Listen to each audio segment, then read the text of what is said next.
This is an honor. I mean, Giacchino's score, Greg Fraser's incredible cinematography, the way the cameras were placed on things. You go, the grapple gun, the camera goes up with the POV was so badass. It was so awesome to watch that. You know, I've been wanting to ask you this question for over a year now, Rob, about the first teaser that came out. When you say "I'm vengeance" and then you beat down that bad guy with all those punches at once, it's so awesome. And that was the moment that I genuinely felt that you were the perfect casting for Batman. So I wanted to ask you about that moment specifically, saying "I'm vengeance," how you decided how you were going to say it, and then the choreography for the punches on that one guy. That was so awesome. I think that was the first time we started rehearsing, and the entire fight was choreographed before I even turned up, except for the last two punches, which I kind of wanted. I talked to Rob Alonso and said, like, I really think there should be some gratuitous ones when he's clearly unconscious afterwards, to make it. Just really going to set this up as a different type of Batman, and and kind of. There's something about not wanting to be too performative and saying "I'm vengeance." I wanted to say it as the guy is losing consciousness, so it goes into his dreams. Ooh, you're twisted. Yeah. Like, I really want his future to be really damaged. You just like made that scene even more insane. That's awesome. Zoe, I find this so interesting, and I know that these are wildly different performances, but the fact that you got to voice Catwoman, you know, in Lego Batman, I know it's an interesting thing because it's a very different film. Chris and Matt are very different directors. The tone is completely different. But did that give you anything that you could use here? Just like, was voicing her and then playing her physically, was that a weird coincidence for you? Yeah, it was definitely a strange coincidence. I mean, like you said, they're very different. I think I mostly said meow in the in the Lego movie, but it did give me some confidence that there's obviously some kind of connection between me and this character, and other people see that. So that's very cool. And I loved her nails in this movie. Like the nails were like the little details. Those must help you out so much as an actor to have those specifics. They help you in the film. In life, they make your life very difficult. I had to, leave them on, and I was like, I couldn't do anything. I couldn't open things. It was really scary washing my face at night.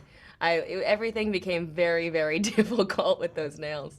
So, Rob, during the pandemic, I know we're still in it now, but I went and saw Tenet 4 times in IMAX, and I've watched it at least 15 times at home. And I love this story that I read about you, where you talked about this idea of being on set and having to lie to Chris Nolan about going to your Batman test, and Chris actually catches you in the lie, and you're like, "Oh no, I have a family emergency," and he's like, "You're auditioning for Batman." So I wanted to follow up on that. When you got back from the audition, did you talk to Chris about how it went? Did you talk to him about his Batman experience? Like, how did that go? Did you actually miss a scene in Tenet to go do this?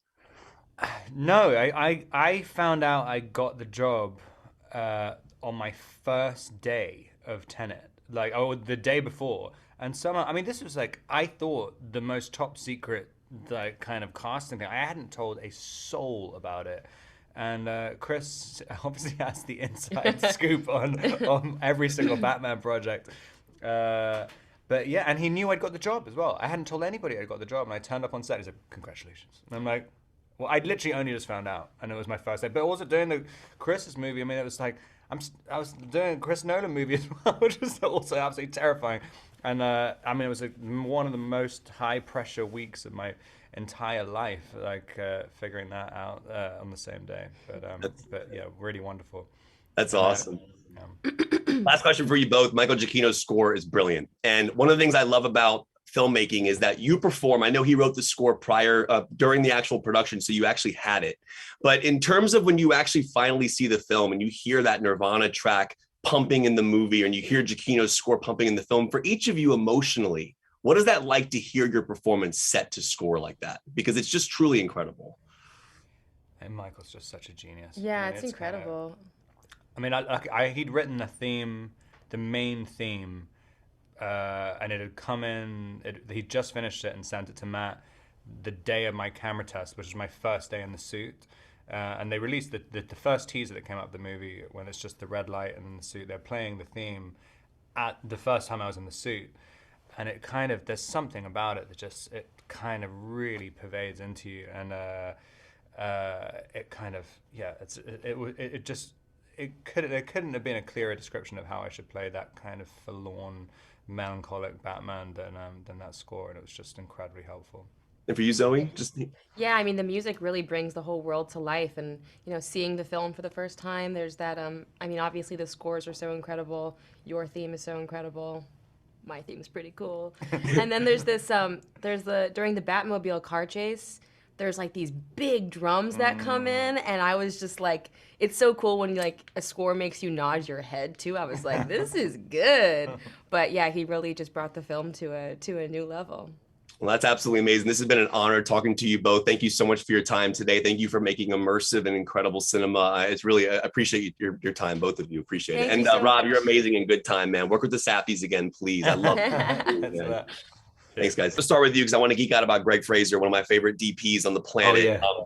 That shot of you in the car going, I got you, and then the freaking Batmobile going over into the fire was so badass. But the way that shot is done, like you're just like so frantic. And I just wanted to ask about what you remember about filming that, like kind of how you figured out how you wanted to like that excitement that your character has. It was so awesome, man. Man, Matt is so deep. I mean, Greg Fraser did an incredible job with this film and many other films, and he and Matt have worked together. This wasn't the first time, but Matt was so detailed in every specific moment. Within that, now you'd have room to play in the scenes, but that was pieced together. That whole sequence was pieced together so meticulously and was so well designed and storyboarded.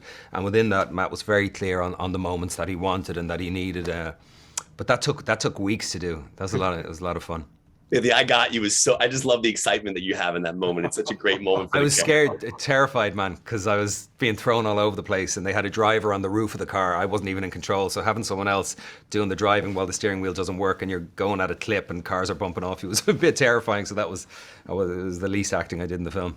Wow, that was so awesome. John, I want to geek out with you because I'm a big fan of layered characters. And I think at the end of the day, when you consider a character a villain, the character doesn't think they're a villain. They're doing what they want to do. And your character has a very interesting layer to him where I understood where he was coming from. I liked being in scenes with him, but I wonder as an actor, do you have to justify the quote unquote villain elements that he does like to yourself? Do you have to find that within you to go, okay, I get why he would do this? Yeah, I mean, you figure it out, and I mean, no one thinks, they're a villain, everyone thinks they're a benefactor in some ways, or a victim. Sometimes people who are like that. And there's the kind of predatory aspect, to the person, who he's very aware of his own vulnerabilities and other people's vulnerabilities and how to take advantage of that. And I think it's indicated even in the Frank Miller comics too, that there's this almost family atmosphere between the Waynes and his family, and even though they're on different sides of the street. So and that's kind of fun to do. And Matt, once again, was very collaborative that way, and allowed us all to explore different nuances.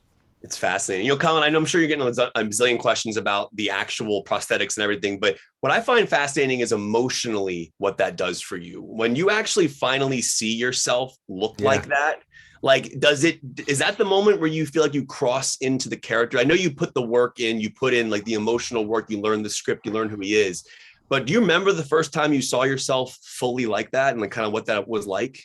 Yeah, we did I feel like I'm on the Mike Marino press tour. Mike Marino's the makeup artist that designed the Penguin. And I just love talking about him and I love giving him the credit that he deserves because so much of my work was done by him and how he designed the Penguin's face and the application of the makeup. The first time we put it on was a makeup test out in Burbank in Warner Brothers studio.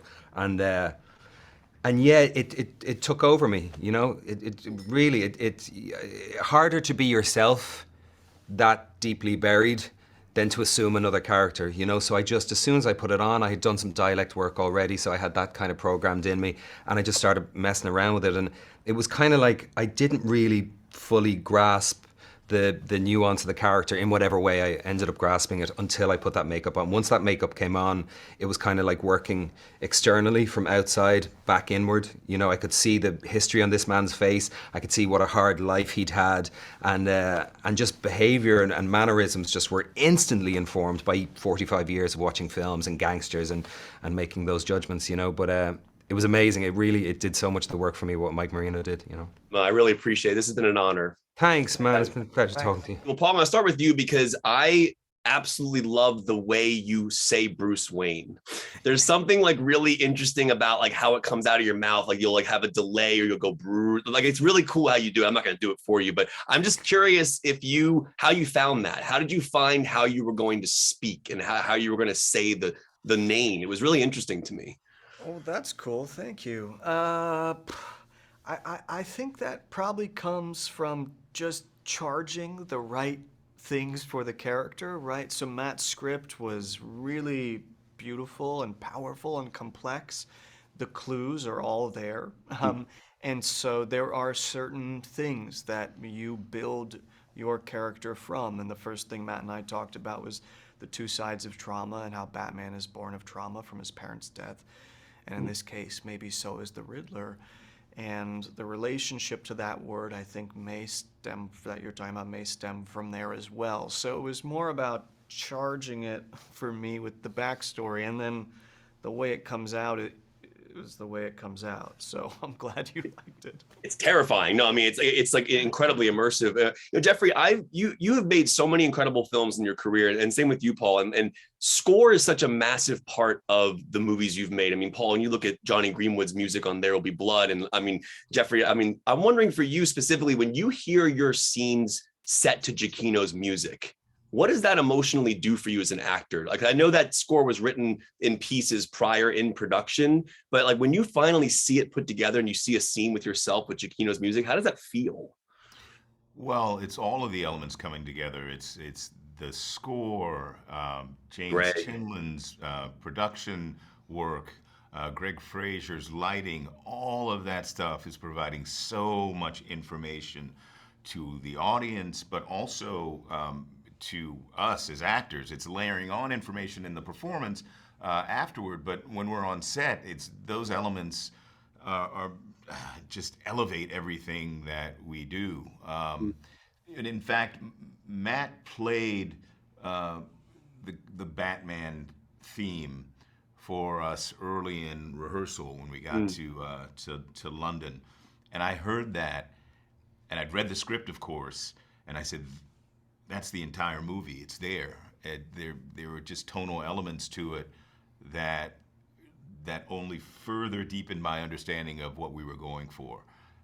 So informative and so influential, but also so absolutely clear. You know, the target that we were trying to strike, and I'm really gratified. I think we got there. Yeah, Greg's a brilliant DP. I mean, the shots of the cameras like on the grapple gun when he's like flying up, it was so cool how they pulled that off. At the end of the day, when you leave to go home after shooting scenes, does it stay with you? I'm not saying you go home as the Riddler, but is it hard to shake it? And just a goofy question, did you actually do the question mark yourself? Probably a question mark that's in the film. No, probably not. I drew plenty of question marks in my own journal and on, you know, but probably no. What's there is hopefully somebody else who could make it look better than I could. I will say, it's like, I think sometimes it's like a little funny, like to hear actors like talk about. It was hard to like come down sometimes from work. I mean, I remember the sequence with Peter Sarsgaard in particular being in a hotel room somewhere in the UK, and yeah. Wow. So, I appreciate you even just giving that insight. I've always been curious about that. I'm not asking you if you can go home as the Riddler, but I find that fascinating. So congratulations to you. It's an honor to talk to both of you both. And thank you so much for your time today. And thank you for making immersive cinema as always. I appreciate it, guys. Oh, man. Thanks. Yeah. We both wore ties. I like it. I love that we both wore ties. I'm Kevin McCarthy, Washington, D.C. It's a pleasure to talk to you, man. I want to geek out about Greg because he's one of my favorite DPs of all time. Oh, my God. And I love the way you placed his cameras in actual scenes in the world, attached to things. Like it would be attached to the car, or it'd be attached to the grapple gun as he's like going up. I love that. As a filmmaker, does that mean the camera is in the world? Because it's interesting.